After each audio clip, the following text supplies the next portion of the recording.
And I'm looking at him and I'm just like, this little boy looks exactly like me. Hi guys, it's Raven and Legend. It's about time I finally gave birth. After 39 weeks and 6 days, somebody decided to pop himself out, quite literally. But yeah, so I'm back. I took a little vacation, but I'm back.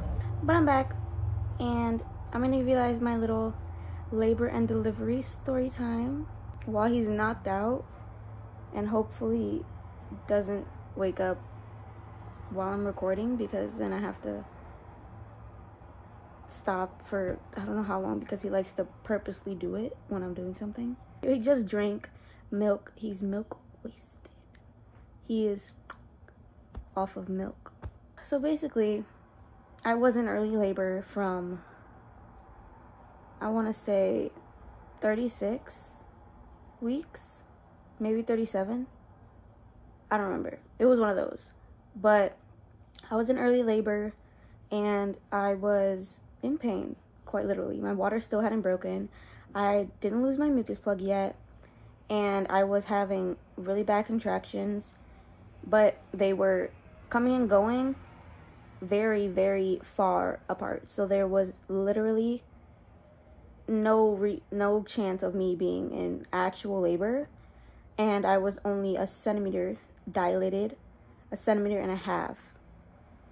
So I wasn't in actual labor. Saturday, I don't want to say in pain, but I was fine for the majority of the day until around 9, 8, when I started getting bad contractions. Like, these contractions were nowhere near the pain I felt when I was in early labor.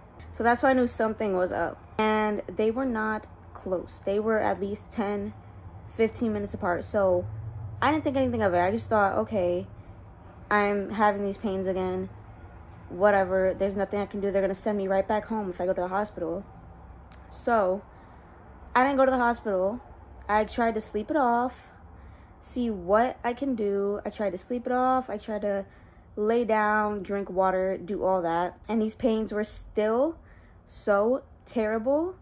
And I kept waking up. So around, I want to say 10:15, 10:20, around there, I woke up. Like, something woke me up. And it was like I peed on myself. But I didn't pee on myself. Like, I was sleeping and I literally felt like liquid just like drip, not drip, but like gush out of me. There was no sound, so I didn't hear it. So I was just like, okay, I know I didn't sneeze, so I most likely just peed on myself, right? So I went to the bathroom and I wanted to be sure. So I like had a feeling that it was my water. So I smelled it. It didn't have any scent, no color, no nothing. It was just liquid, literally unscented liquid. So I was like, okay, that's weird. Like, it's not pee, so okay. And I didn't hear like a pop, nothing like that. It wasn't even a big gush.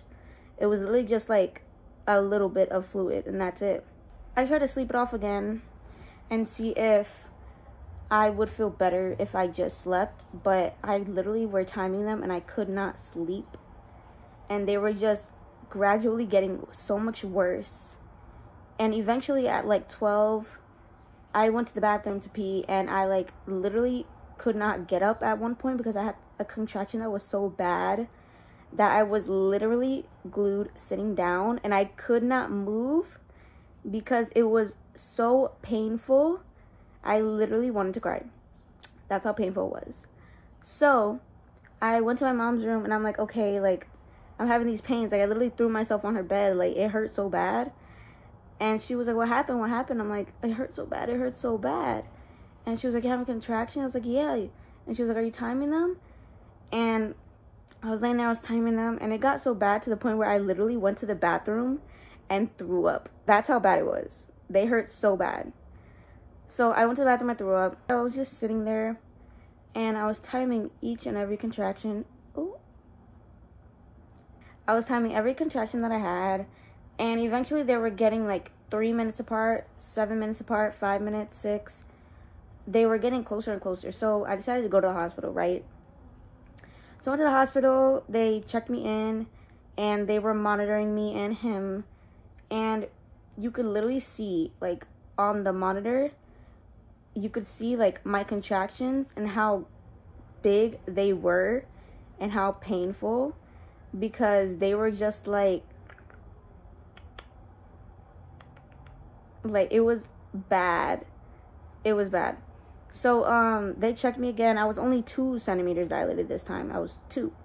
So she was like, okay, like, you could either go home and wait till they get worse, or you can stay here and we can give you, you know, something to kind of progress your labor, or, you know, just wait here until your labor actually gets worse. So I was going to go home. This is where it gets worse. I was going to go home because I did not want to stay in the hospital, because I thought that if I stayed, like, nobody was going to stay the night with me. But that wasn't true. My mom stayed with me. But I was going to go home. So I was like, you know, I have to pee. And my nose is so itchy. What the hell? I had to pee. So I got up and, like, I feel something, like, leaking down. And I'm like, okay, like, did I just pee on myself once again? So I'm walking to the bathroom and it's just dripping and dripping. And I'm sitting there and I pee. And I look down and my mucus plug is hanging out of me. Literally hanging out of me. So I call my mom. I'm like, what is this? And she's like, hold on, let me get the doctor. And she called the doctor. And the doctor was like, yeah, you lost your mucus plug. And I was like, but something, like, dripped down on me. There's, like, fluid on the floor too. And she was like, maybe your water broke. Yeah, maybe your water just broke. And I was like, okay. And then my contractions started getting worse after that point. So I sat there and I was waiting for them to get me a room. And I had to sign papers saying that I give them consent to give me treatments and do all that to me, right? So I get a room and they give me, you know, the yoga ball, and they have me sit on the bed. They put the monitors on me again, the IV to get me having some fluids. So I'm, like, bouncing on the yoga ball, and I, like, feel so much worse, and I'm in so much more pain. What the hell is wrong with my nose? I feel so much more pain. So I'm, like, at this point, I'm in tears. I am in literal tears. So I'm there, I'm crying, and the lady comes in to, like, you know, check the monitor and make sure everything's okay, and make sure that his heart is okay and I'm okay. So she was checking my vitals, and I'm, like, sitting there crying. She's like, what's wrong? Do you need me to get you something? And I can't even speak. Like, I'm sitting there in pain. And she went out the room, and I'm laying there. I'm crying so bad. I'm crying hysterically. Like, I'm crying as if, like, you know, I just broke every single bone in my body. Like, that's how bad this hurt. I'm laying there, I'm crying. My mom is there. She's trying to get me to calm down. So they wanted me to get up and walk around, because at this point, like, it was so bad. So I got up and I was trying to walk around to make sure that, like, you know, I could maintain myself and calm myself down, because I know, like, me crying is making him worse in there. So you know, I'm walking around. It's so bad. I'm crying while I'm walking. And, like, it got to a point where I needed an epidural. I needed it. So they were waiting for the guy. So we're waiting for him, and, you know, it's just worse. I'm just laying there crying and crying. So he comes down and he's telling me all these, like, risks and stuff about an epidural. I'm like, yeah. Just give me it. I need it. Please, I'm in pain. So he gets my epidural started, and, like, they come in and put my catheter on, and the lady, you know, she's like, you know, to give the baby more oxygen, lay on your side, because you don't want him to suffocate or anything, because, you know, he's about to come. So she tells me to lay on my side, so I lay on my right side. And at this point, my right side and, you know, my legs were numb.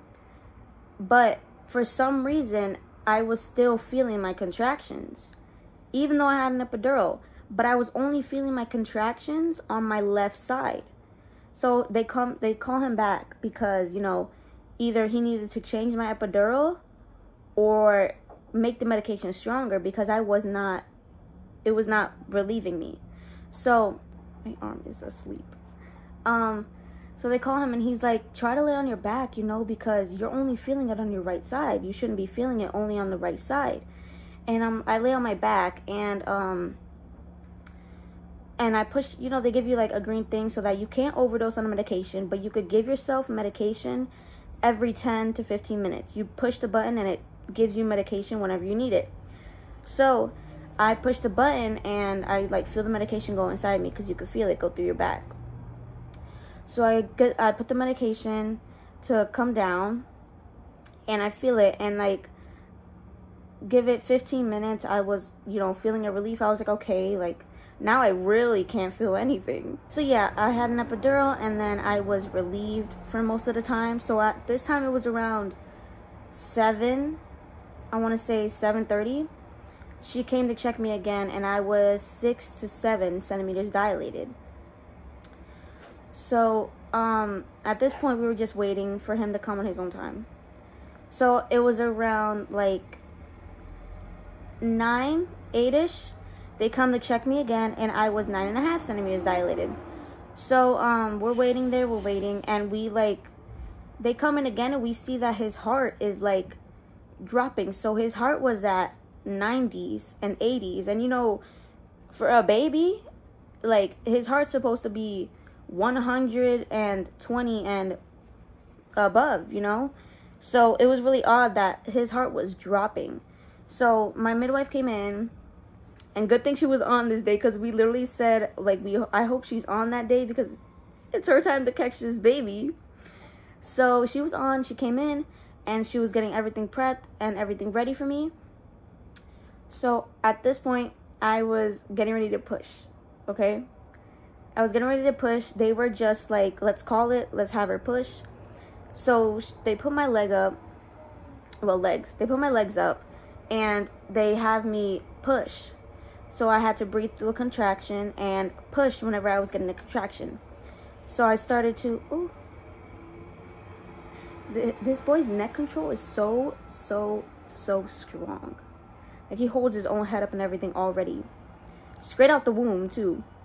But yeah, so I started to push and like epidural is no joke. Like I didn't know, like when people said, oh, you don't feel anything, I didn't know you literally cannot feel a thing.